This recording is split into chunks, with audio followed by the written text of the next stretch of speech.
Assalamualaikum warahmatullahi wabarakatuh.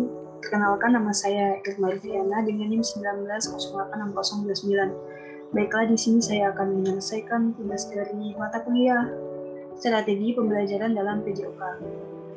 Baiklah, di sini saya akan menjelaskan materi yang pertama, yaitu menguraikan kompetensi yang harus dimiliki oleh seorang guru.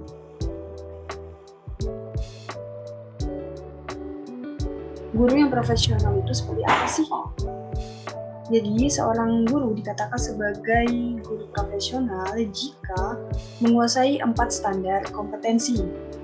Dalam Undang-Undang Republik Indonesia Nomor 14 Tahun 2005 tentang guru dan dosen menjelaskan bahwa kompetensi adalah seperangkat pengetahuan, keterampilan, dan perilaku yang harus dimiliki, dihayati, dan dikuasai oleh guru atau dosen dalam melaksanakan tugas keprofesionalan.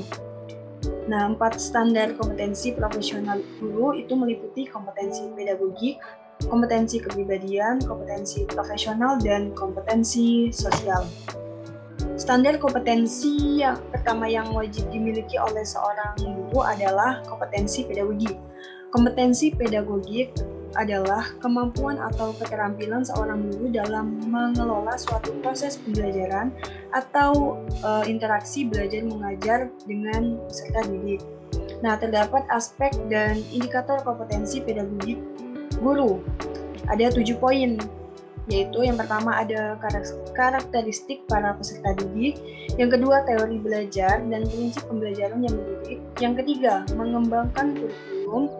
pengembangan kurikulum, yang keempat pembelajaran yang mendidik, yang kelima pengembangan potensi para peserta didik, yang keenam cara berkomunikasi, dan yang ketujuh itu penilaian dan evaluasi belajar. Yang kedua ada kompetensi kepribadian. Nah, kompetensi kepribadian adalah kompetensi yang berhubungan dengan karakter personal guru, indikator yang mencerminkan kepribadian positif seorang guru, antara lain sabar, disiplin, jujur, rendah hati, berwibawa, santun, ikhlas, berakhlak mulia, dan bertindak sesuai norma dan hukum. Kompetensi ini menentukan bagaimana seorang guru dapat menjadi teladan yang baik bagi siswa dan juga orang-orang yang ada di sekitarnya. Yang ketiga ada kompetensi profesional. Kompetensi profesional guru sangat menentukan apakah seorang guru dapat melakukan tugas dan fungsinya sebagai pengajar dengan baik. Contoh kompetensi profesional ditunjukkan oleh indikator kompetensi profesional guru sebagai berikut. Yang pertama, penguasaan terhadap materi pembelajaran yang diampunya. Berikut struktur, konsep, dan pola pikir keilmuannya. Yang kedua, penguasaan terhadap standar kompetensi atau SK pelajaran, kompetensi dasar atau KD, dan tujuan pembelajaran dari suatu pelajaran yang diampu. Yang ketiga, kemampuan dalam mengembangkan materi pelajaran dengan kreatif, sehingga bisa memberi pengetahuan dengan lebih luas dan mendalam bagi peserta didik. Yang keempat, itu kemampuan untuk bertindak reflektif demi mengembangkan keprofesionalan secara berkelanjutan. Yang kelima, itu kemampuan dalam memanfaatkan teknologi, informasi, dan komunikasi dalam proses pembelajaran dan juga pengembangan diri. Kemudian standar kompetensi yang terakhir yaitu kompetensi sosial. Dalam kompetensi sosial, yaitu berkaitan erat dengan bagaimana seorang guru berkomunikasi, bersikap, dan berinteraksi secara umum, baik itu dengan peserta didik, sesama guru, tenaga kependidikan, orang tua siswa, hingga masyarakat secara luas.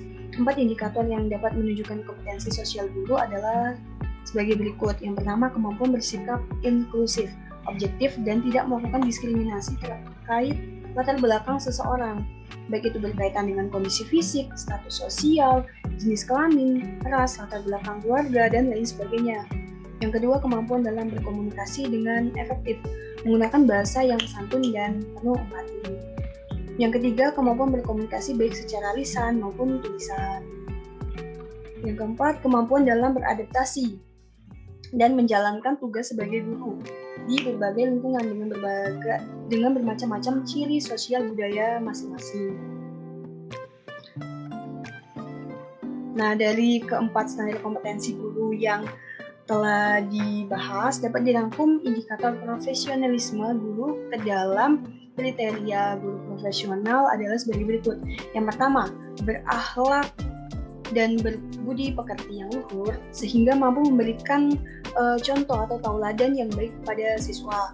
Yang kedua, mampu mendidik dan mengajar siswa dengan baik. Yang ketiga, mampu menguasai bahan atau materi pelajaran yang akan diajarkan dalam interaksi belajar-mengajar. Kemudian yang ketiga, mampu menguasai bahan atau materi pelajaran yang akan diajarkan dalam interaksi belajar-mengajar. Kemudian masuk ke materi selanjutnya. Oke, kita lanjut ke materi berikutnya, yaitu understanding by design. Apa sih yang dimaksud dengan understanding? Understanding by design atau UBD merupakan sebuah planning framework yang mempunyai goal, yaitu respon yang purposeful atau penuh makna. Kerangka perencanaan dalam UBD terbagi atas understanding dan by design. Nah, understanding dalam UBD berarti memahami atau menguasai ilmu yang dipelajari. Siswa tidak hanya sekedar tahu, namun juga memahami esensi dan kegunaan dari muatan yang sedang dipelajari. Dalam hal ini, muatan pelajaran yang diberikan harus mencakup konsep yang luas yang nantinya dapat dibagi lagi menjadi beberapa subjek yang membentuk kesatuan. Selanjutnya, mengapa transfer penting sebagai indikator understanding? UBD bermaksud mengajar dan menilai siswa melalui understanding dan transfer. Sebelumnya telah dijelaskan bahwa understanding artinya siswa memahami esensi dan kegunaan dari konten yang dipelajari. Nah, di sini ada beberapa poin-poin penilaian yang dapat dilakukan. Yang pertama, bagaimana siswa menjelaskan muatan yang dipelajari dengan bahasanya sendiri. Dalam UBD, siswa dipancing untuk menemukan understanding-nya sendiri dengan bahasa dan pemikirannya sendiri. Yang kedua, bagaimana siswa menanggapi situasi terkini dari muatan yang dipelajari. Siswa diminta untuk memecahkan masalah melalui understanding yang telah ia gagas. Yang ketiga, apakah siswa dapat menjelaskan hal tersebut dengan baik kepada orang lain. Selanjutnya, apa yang dimaksud dengan by design? Understanding by design merupakan suatu kerangka kerja atau cara berpikir yang lebih bertujuan untuk merancang pembelajaran di mana pemahaman sebagai target utamanya. Kata by design di sini merujuk pada kerangka, strategi, bentuk, atau pola yang digunakan dalam proses pembelajaran. Kemudian, menurut Glenn Wiggins dan J. McTeigue tahun 2005, dalam bukunya Understanding by Design, desain yang efektif adalah backward design. Nah, apa sih backward design? Jadi backward design ini adalah kerangka berpikir yang merancang pembelajaran dari hasil akhir yang ingin dicapai. Dalam backward design, guru itu memulai dengan hasil kelas, merencanakan kurikulum, memilih kegiatan dan materi yang membantu menentukan kemampuan siswa dan mendorong pembelajaran siswa. Selanjutnya, mengapa by design penting? Suatu desain pembelajaran dinilai penting karena tanpa desain pembelajaran, proses pembelajaran tidak akan berjalan sesuai rencana atau bahkan berantakan. Dengan menentukan desain pembelajaran, pendidik dapat memiliki pedoman yang mengarahkan pendidik tersebut dalam mencapai tujuan pembelajaran. Oke, lanjut. Understanding by design adalah sebuah pendekatan pembelajaran yang menekankan pada tujuan pembelajaran itu sendiri. Tujuan dari proses belajar adalah mencapai pemahaman atau understanding. Nah, understanding by design ini diterapkan sebagai alternatif solusi untuk memperbaiki kualitas pembelajaran. Selanjutnya ada kelebihan understanding by design. guru dapat memastikan keterkaitan tujuan pembelajaran, evaluasi pembelajaran, dan langkah pembelajaran sehingga saat pembelajaran dilakukan, siswa memahami mengapa mereka harus mempelajari dan menguasai materi itu. Sehingga pada akhirnya nilai mereka baik dan itu berarti tujuan pembelajaran tercapai. Selanjutnya mengenai materi kurikulum merdeka. Kurikulum merdeka adalah kurikulum yang bertujuan untuk mengasah minat dan bakat sejak dini.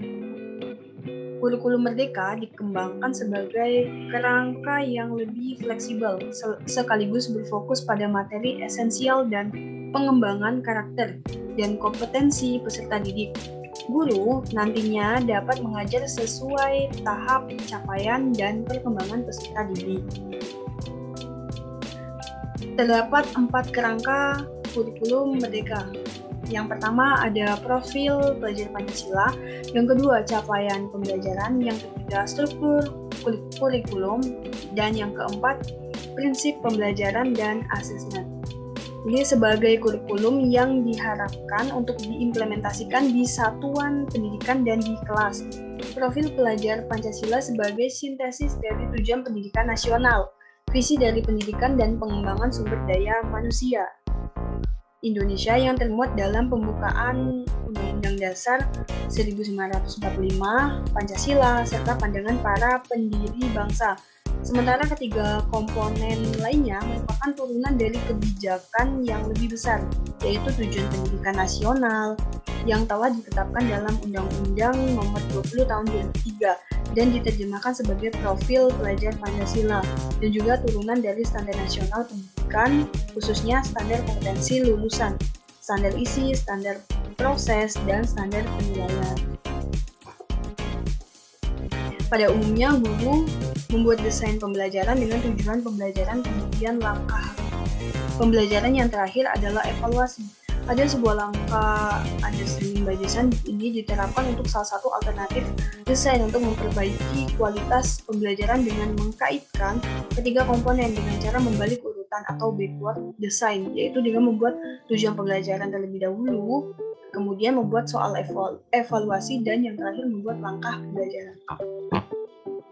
Baik, mungkin cukup sekian yang dapat saya sampaikan. Kurang dan lebihnya saya mohon maaf. Saya akhiri. Wassalamualaikum warahmatullahi wabarakatuh.